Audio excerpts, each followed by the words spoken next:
Hey, welcome to the Sober Kitchen. It's Marty. Nice to see you again. Glad you're here.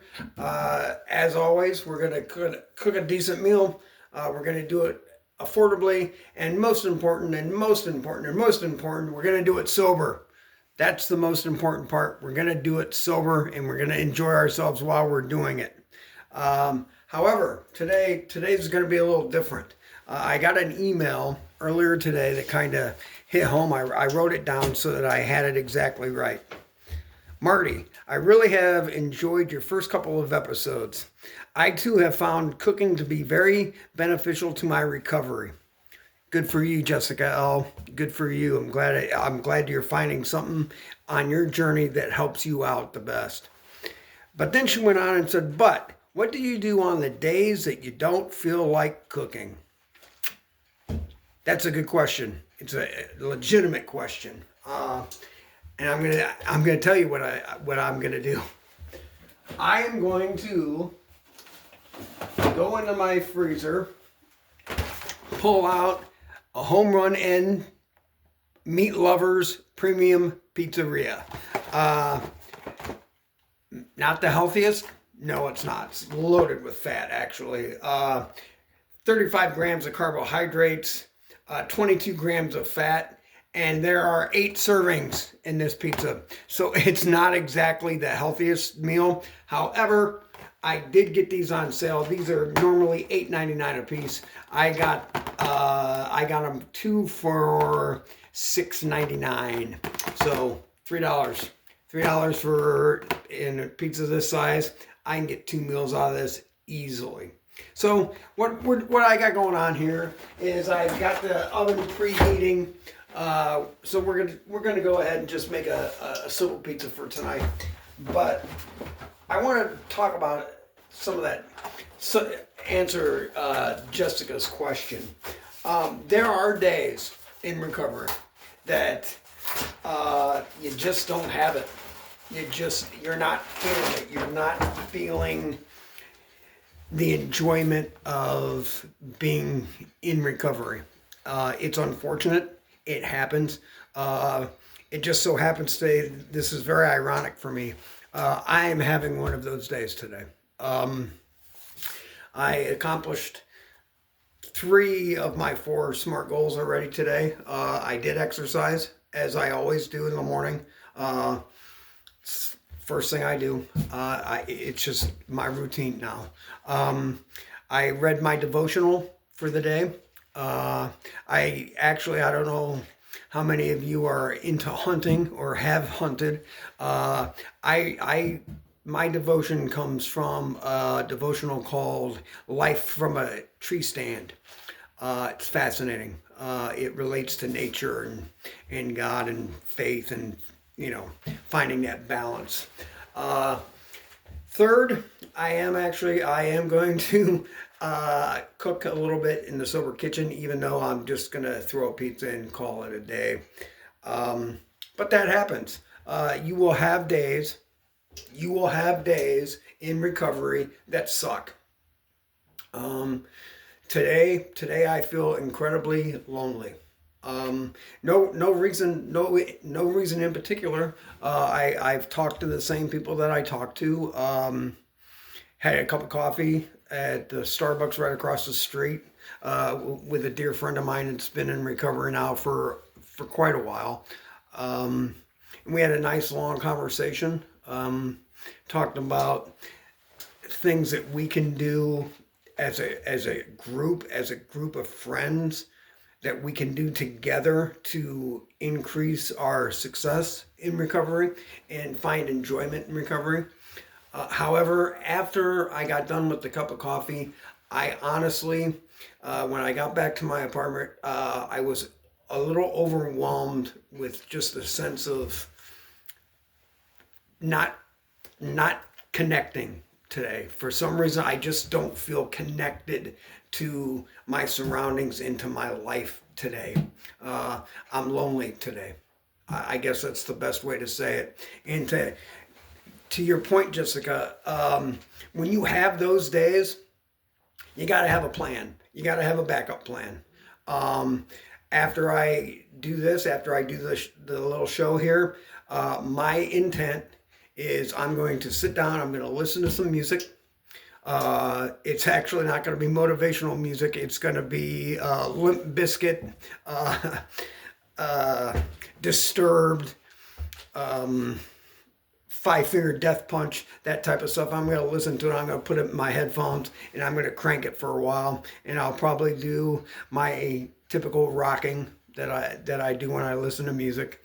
But then once I'm done with that, I'm going to probably have my cup of coffee that I normally would do, and then I'm going to journal. I've got a journal that I keep. I put daily notes in my journal.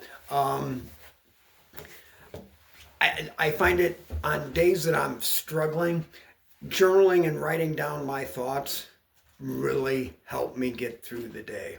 And ultimately, the most important thing is that I stay sober today.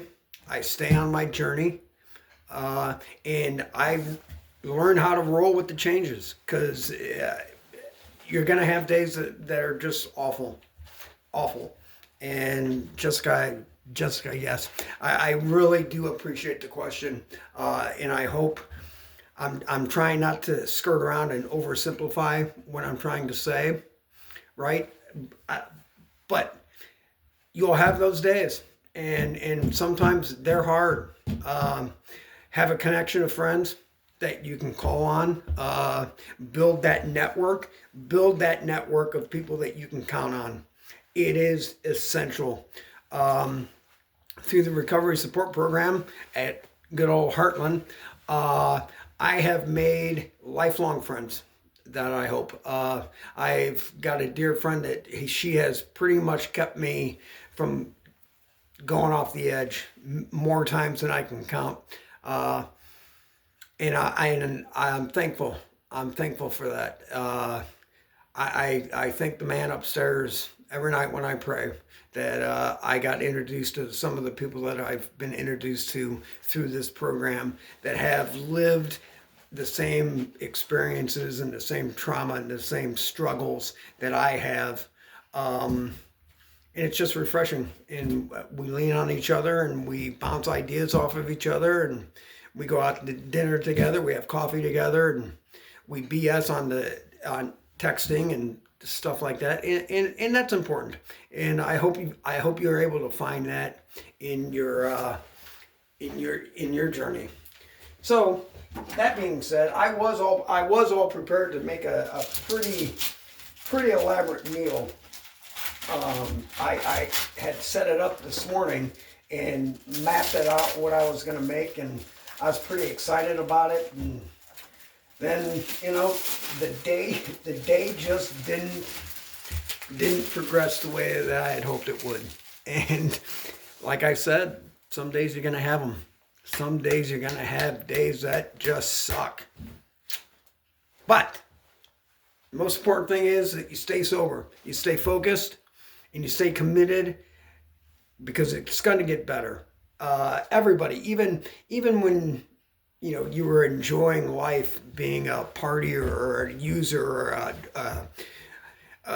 whatever you were doing, whatever lifestyle you were leading while you were in active addiction, this is still much better. This day, being unhappy and being lonely, is better, 100 times better than any day that I ever had when I was all messed up. I guarantee it. You just got to roll with those days. Thanks for the note. I appreciate it. I did email you back. I'm always free to text. If you just want to bounce something off me, I'll respond to your email. That's that's all part of the recovery support. That's all part of it. Being a team, helping others will help you. So on days that you're down, lean on people, have them help you. And then on days when they need you, be there for them, because that will strengthen your resolve to stay on your journey. and keep you straight in on recovery. I promise it works that way. So we're still preheating. I don't know if you're familiar with Home Run End Pizza.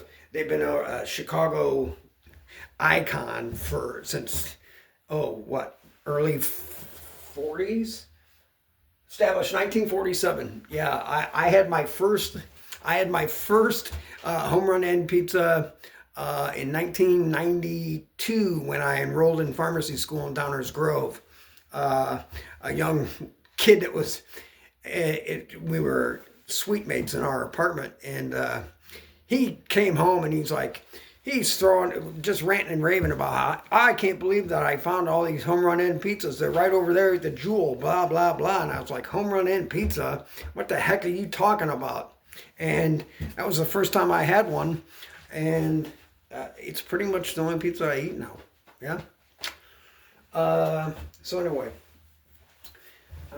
I am going to, and as we talked about yesterday, some people have triggers that cooking triggers them to want to drink. I'm no different. I usually drink coffee. I got these little suckers yesterday. These little 7.5 ounce Coca-Colas. They were on sale at Snooks yesterday for $1.99 for 10 of them. I was like, oh, what the heck? Yeah, yummy. So oh, wait, okay. Well, okay. Greg says he approves of the Home Run End Pizza choice. He says, you're not really being a chef if you're throwing pizza into the oven. Well, thanks, Greg. Thanks. I know that. I just discussed that at length. Thank you, though. Thanks for the comment. Appreciate it. Keep watching. Hit subscribe. Yeah. And join in. You can chime in and add your 2 cents anytime you want. And also, guys, as we talked about yesterday, I am looking for input from you folks. Really. Things that you want to talk about. Things that maybe have been weighing on your mind and you want to bounce it off of a group of people that are all engaged in the same process. Keep in mind, our process is different. All of our journeys in recovery are different. There is no one way to recover. I promise you, there is not one. And I can also assure you of this. You cannot quit drinking or using or whatever your issue is. You cannot stop for somebody else. You can't stop to save your job. You can't stop to save your marriage. You can't stop to save your relationship with your children or your siblings or your parents or your cousins or anybody like that. You can't stop for those reasons. You've got to stop because you want to stop. That's it. If you stop for somebody else, you're not really stopping. You're tiptoeing around the issue. You're trying to resolve another problem by stopping a problem. And the problem has to be stopped from within, from you. You're the only one that can make that decision. Today is it. Today's the day I stop. And then the rest, hopefully you won't be in the same situation that I'm in. Hopefully you won't be in financial ruin. You won't have lost your marriages. You wouldn't have lost relationships with your kids and your siblings and your family. Hopefully your decision comes before that point. Hopefully. But the decision has to come from you. That's the bottom line. It's the simple fact of the matter. You can't quit for anybody but you. All right, we're preheated enough. I'm going to throw this in. We're going to set the timer. Home Run End pizzas, surprisingly, they take a long time to cook. The box says 16 minutes. I'm at 450. I've never found 16 minutes to even be close enough to get it the way I like it. I like it a little crusty on the bottom. Anyway. Oh, hey. Another comment.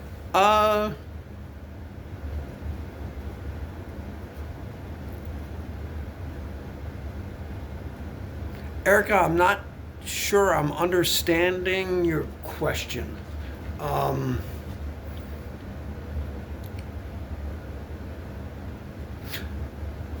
Oh, yeah, Erica, that's something that I'm not qualified to help you with that. Afterwards, I can give you numbers of places that you can call and people that you can talk to. This is not my area of expertise. Stay with us. Stay with us for this.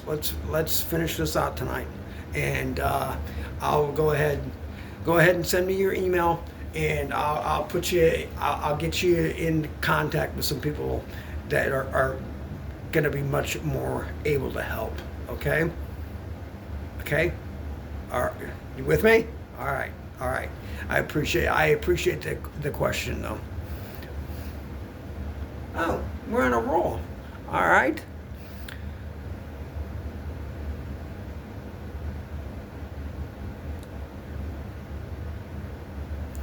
Oh, I've been asked this many times, and I actually just spoke to was talking to my dear friend Jude yesterday about this. Do you think that after time you would be able to sit down and have one drink like a normal person?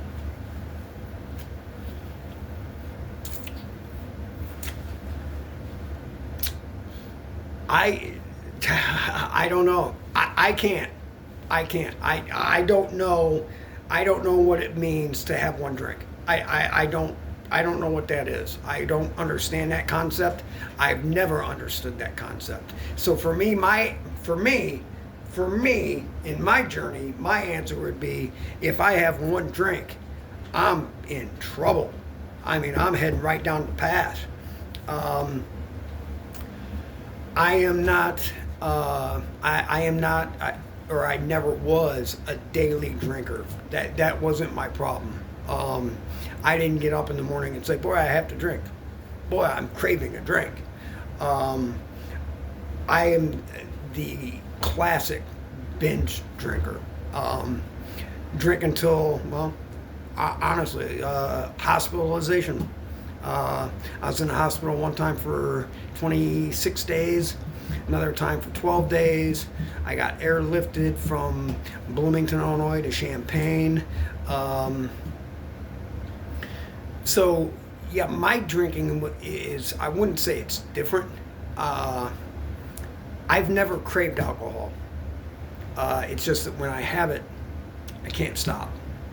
So, I guess to get right down to your question,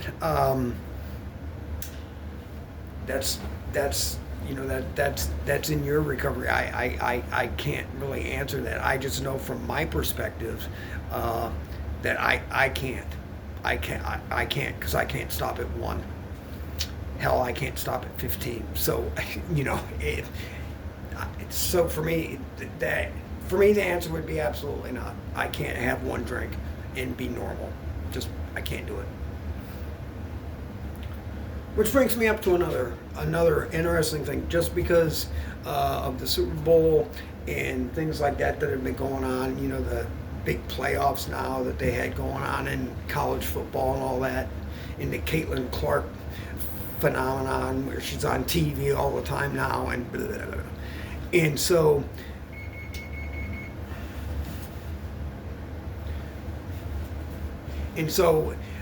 what I have found, I have a little silver Coleman cup. I don't know where it is, but this is the same theory. And it's a little Coleman cup.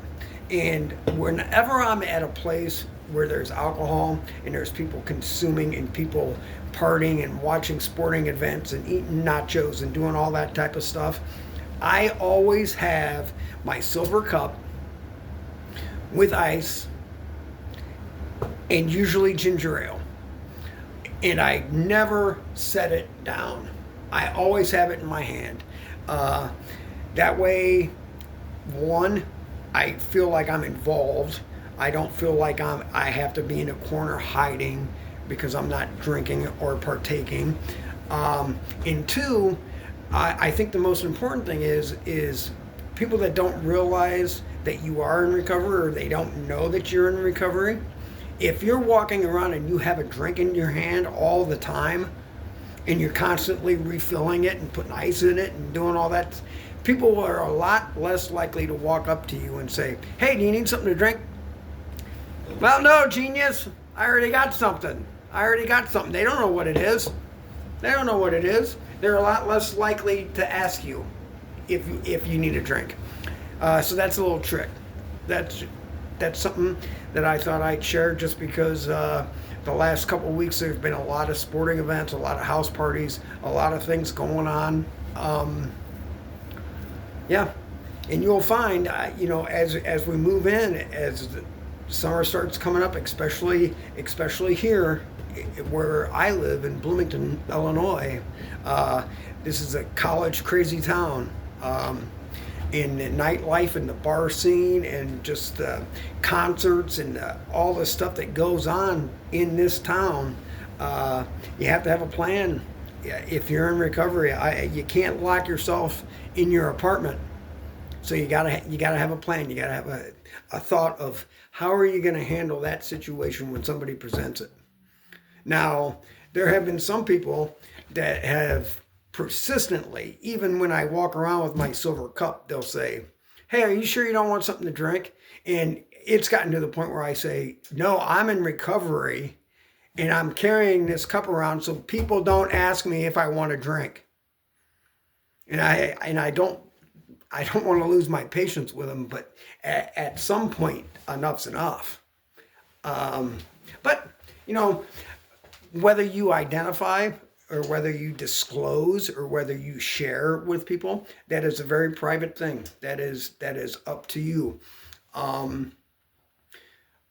accept what I am. I mean, I know that I have a substance use disorder. I know that.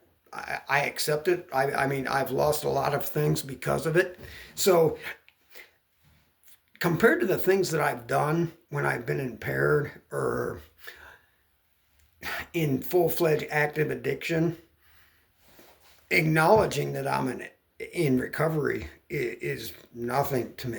I mean, compared to the things that I've done when I was in active addiction, telling people that I'm in recovery is the very least of my worries. I see a therapist. People are always like, oh, well, aren't you worried that people are going to find out that you see a therapist? I'm like, do you think it matters that I see if they find out that I see a therapist when they've seen me throwing up off the side of a balcony, or they've seen me so intoxicated that I wet myself, or that I have to get airlifted to a hospital? Come on, now, stay focused on what matters. What matters is recovery, and your recovery, and only your recovery. Recover for yourself. You have to be selfish to be in recovery. You have to be, especially at the beginning. You got to say, well, this is what's best for me right now at this point in my recovery, and this is what I'm doing. End of story. End of story. So take that home. Take that home with you. What happened here? Yep. I'd like it. I'd like to drag this out so that you can at least see the pizza, because Home Run Inn pizzas are absolutely glorious. But we're not going to make it, and I'm running out of stuff to talk about, and your ears are probably getting tired of listening to me. Nope, but I will answer this one though. This is very interesting. Oh, I know this gentleman. Yeah. Well, it's nice to see you too. I can't see you, but I know that you're looking at me, uh, and I hope you're doing well. I hope you're doing well, my friend. This is an interesting scenario here. This young man, and by my standards, he is a young man, early 30s. He went to treatment and detox after being on a terrible bender for about 2 weeks. And I mean, he almost died. I mean, he was to that point with the addiction in the drinking, and he had other stuff going on. And sorry, I'm not going to disclose anything else about you, bud. But his goal, he even said it in IOP, his goal was he just wanted to reduce the amount that he drank. That was his goal. He firmly believed that there would be absolutely no way in his lifestyle that he could absolutely abstain from alcohol. He believed it. He said, there's no way I can do it. My lifestyle revolves around social gatherings. It's part of what he did for his career. He was always hosting. He was always involved. He was always putting on parties, things like that. I believe, if I'm not mistaken, he's a drug rep, I think. So he always throwing fancy dinners and expense junkets and all that type of stuff. And he said his goal was to reduce drinking. And I look forward to talking to you afterwards. You don't have to answer now, but you have my number. Give me a ring when this is done, and we'll go ahead and talk about it. I think that's going to be it. I want you guys to see this beautiful pizza because it is glorious. That is a home run end pizza from Chicago since 1947. So on that note, if there's nothing else, please go ahead and hit the subscribe, hit the like, leave comments for me. Those of you that are emailing me directly, I'm not even sure how that's working because this is not airing live. Oh, I know how it's, I might be a little more tech savvy than I thought. Anyway, stay on your journey. Stay sober. Keep cooking. Get through the tough days. And Sober Kitchen is out. Good night.